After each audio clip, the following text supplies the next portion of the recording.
शब्द विचार का सेकेंड लेक्चर।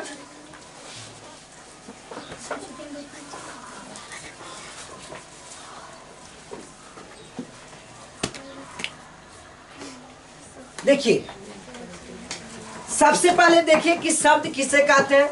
तो शब्द कहा जाता है जिसका ये दो या दो से अधिक अक्षर मिल करके शब्द का निर्माण करता है। एक शर्त उसमें दे रखता है कि उसका कुछ न कुछ अर्थ निकले, अर्थ नहीं निकले तो वो शब्द नहीं। तो बहुत से शब्द ऐसे हैं जो खाली बोल देने से नहीं काम चल जाता है, ये पता लगाना होता है कि उस शब्द का निर्माण कैसे हुआ। तो पहला लेक्चर इसमें आया कि शब्द उत्पत्ति के दृष्टि से, यानी उस शब्द का जन्म कहाँ से हुआ, कैसे उस शब्द को बोला गया, शुरुआती कहाँ से आया, ठीक है ना।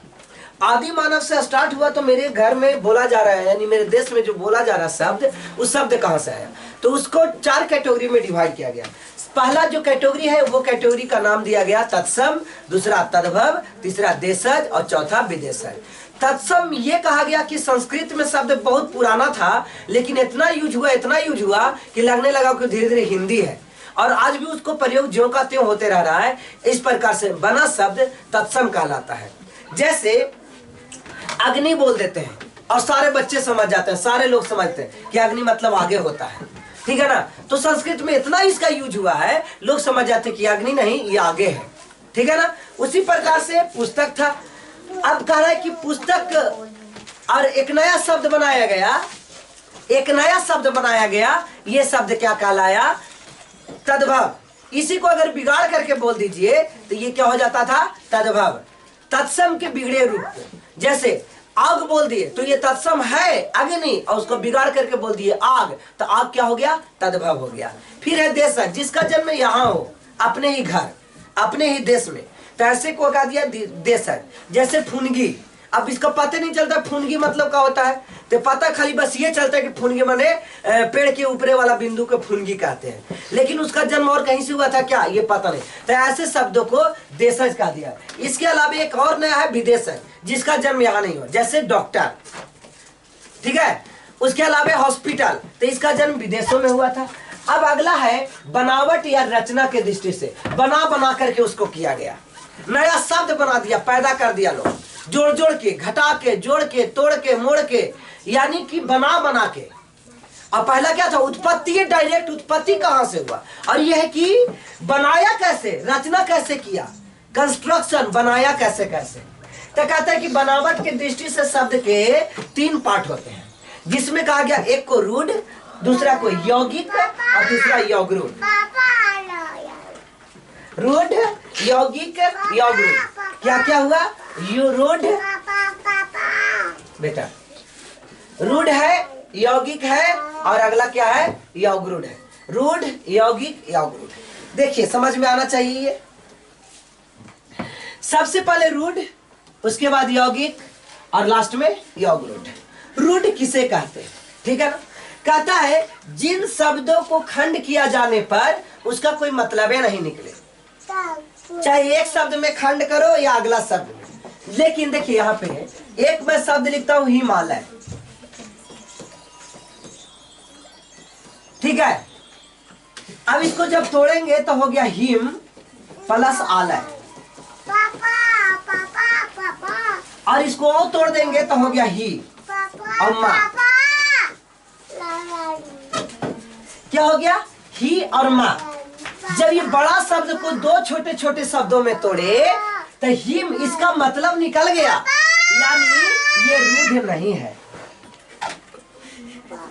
सुन रहे हैं, इसको रूढ़ कहा देंगे क्या, नहीं, तोड़ने पर उसका कोई मतलब नहीं निकले। अब इसको तोड़ेंगे तब मतलब निकल रहा है, इसको हिम मतलब, और इसको तोड़ेंगे तो मतलब नहीं। ही माने क्या, ही माने कुछ नहीं, और माँ मतलब क्या, माँ मतलब कुछ नहीं। उसी प्रकार से आलय, आलय को अगर हम और तोड़ते हैं, एक हो जाएगा आ और दूसरा हो जाएगा लय। तो लय माने होता है सुर, लय मतलब क्या होता है, सुर। यानी कि अब ये आलय, आलय भी कोई रूढ़ नहीं हुआ, क्योंकि इसको तोड़ने पर कुछ न कुछ अर्थ निकले। तो तोड़े और अर्थ नहीं निकले, ठीक है। तोड़ने के बावजूद भी उसका अर्थ न निकले, ऐसे शब्द क्या कहलाएंगे? रूढ़ कहलाएंगे। जैसे नाक, ये बुक से उठाया गया था नाक, जिसमें ना और दूसरा शब्द, दूसरा अक्षर था का। दोनों को अलग अलग, ना का मतलब इसे नहीं होता है, लेकिन खैर इसका भी कोई अर्थ नहीं निकला। ना का मतलब नहीं होता है, नहीं तो नहीं ना है, ठीक है। का भी कुछ, आम को तोड़िए तो आम को तोड़िए तो आम है और उसको तोड़ लीजिए, तो आम को तोड़िए तो मिलेगा आ और माँ। आ मतलब भी कुछ नहीं, आ खायला मांग रहा आ।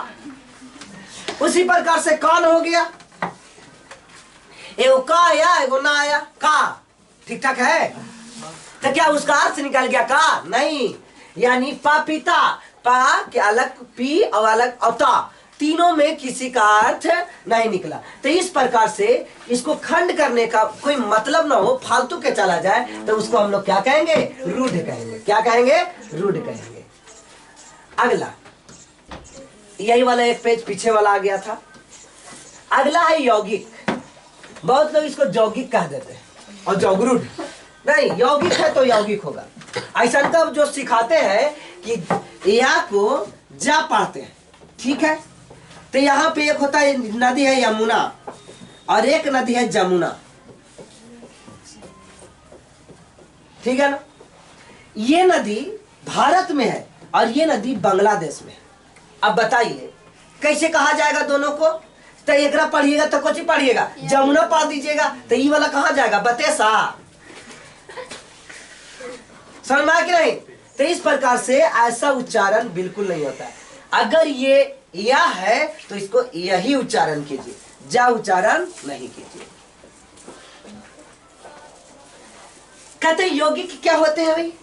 तो ऐसे शब्द जो दूसरे शब्दों के मेल से बने हैं और जिनके सभी खंड का मतलब भी निकले।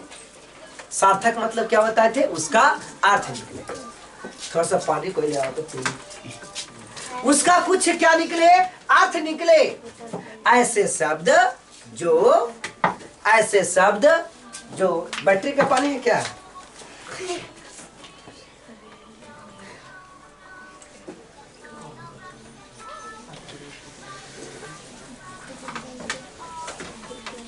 ऐसे शब्द जो दूसरे शब्दों के मेल से बने, यानी अकेले वो शब्द नहीं बना होगा।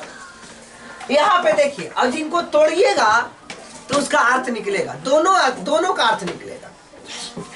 कहता जिनके खंड सार्थक हो, जैसे घुड़सवार, तो ये दो शब्दों के मेल से बना। एक शब्द था घोड़ा और दूसरा शब्द था सवार, दोनों को मिला दिया तो घुड़सवार। बेटा करो तो इसको।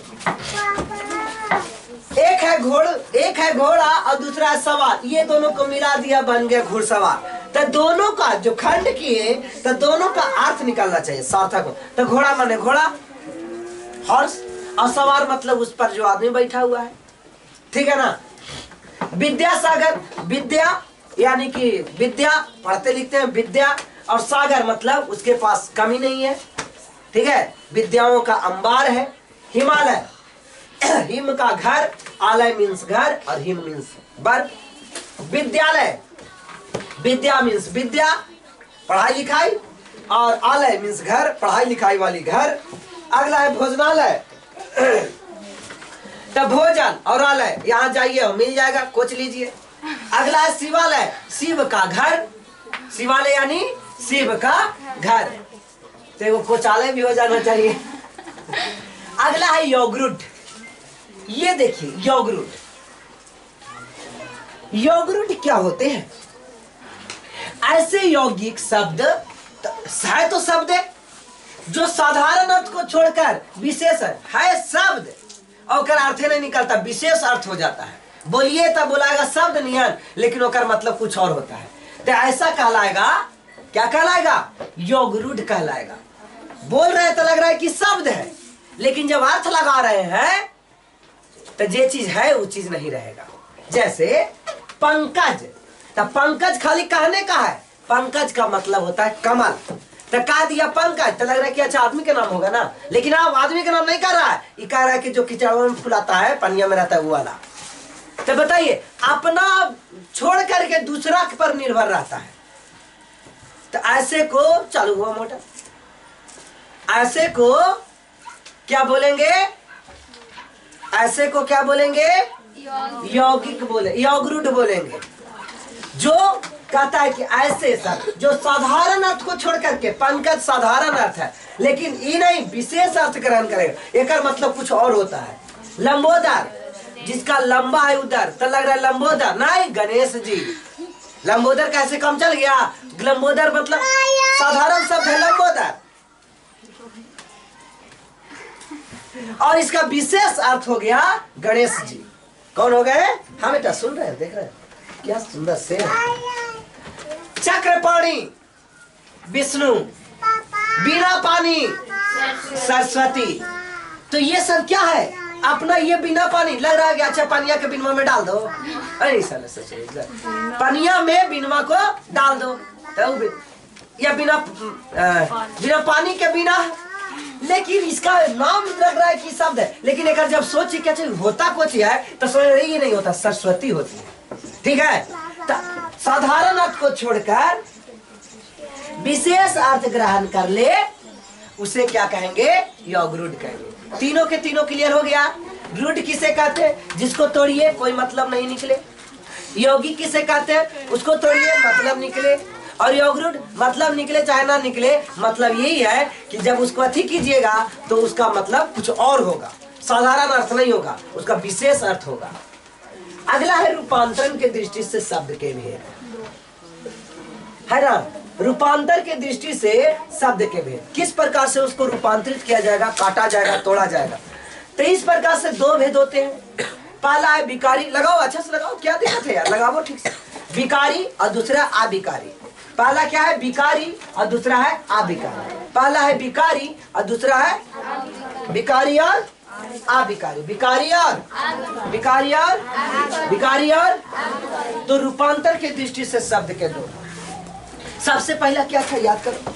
सबसे पहले था कि उत्पत्ति के दृष्टि से शब्द के चार भेद, तत्सम, तद्भव, देशज। उसके बाद बनावट के दृष्टि से तीन भेद, रूढ़, यौगिक, यौगिक। और तीसरा है रूपांतर के दृष्टि से शब्द के। कौन कौन? विकारी और अविकारी। समझिए विकारी अविकारी क्या होती है। बस एक और बचा। विकारी शब्द वे है जिनके रूप, लिंग, वचन, कारक और पुरुष के अनुसार बदलते रहेंगे।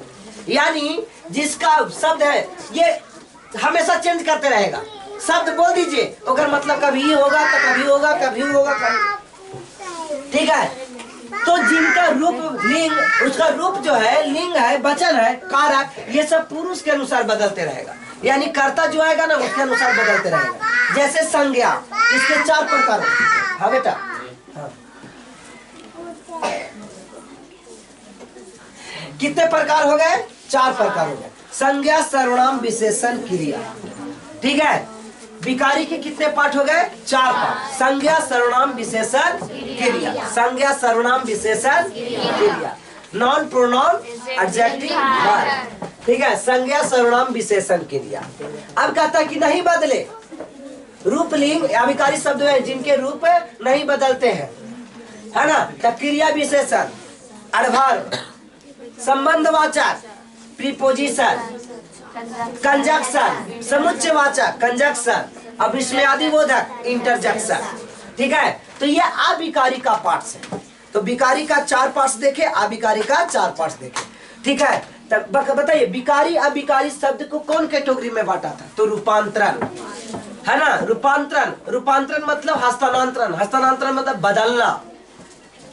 समझ नहीं कहते हस्तांतरित होगा, रूपांतरित होगा, एकरा में से एकरा में चेंज कर जाएगा तो रूपांतरण हो गया, है ना। तो ऐसा क्या कहलाएगा? विकारी अविकारी। विकारी होगा जो रूप, लिंग ये सब बदलेगा, और अविकारी होगा जो नहीं बदलेगा, रूप, लिंग, कारक ये सब के अनुसार नहीं बदलेगा, तो उसको क्या बोलेंगे? अविकारी।